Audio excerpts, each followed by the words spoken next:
All right, let's get into it. We all have these big goals, right? But something just stops us. You know that feeling? I'll do it tomorrow. But then today's just gone. So what's going on? And hey, it's not just you. This isn't some modern problem of laziness. It's literally human history. I mean, think about it. Ancient Egyptians, Greeks, Indian poets, they all wrote about putting stuff off.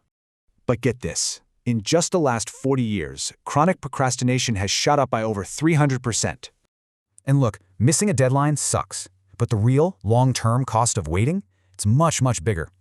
We're talking lifelong what-ifs, very real health risks, and just a ton of stress and guilt. So why do our brains do this, even when we know it's bad? Well, science has 4 big ideas.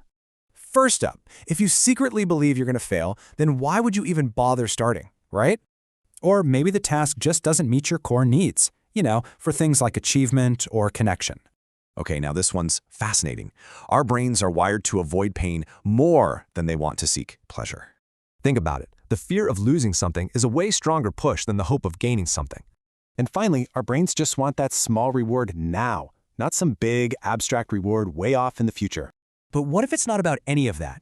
What if there's a huge piece of the puzzle missing? Turns out, for a lot of us, the biggest hidden factor is just plain old fear of failure.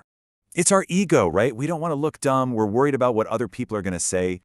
So what's the fix? First, you have to diagnose your specific reason for putting things off.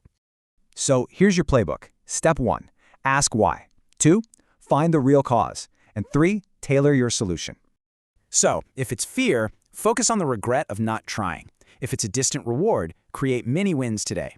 And just remember this, failing in the short term might sting, but never trying at all, that hurts forever.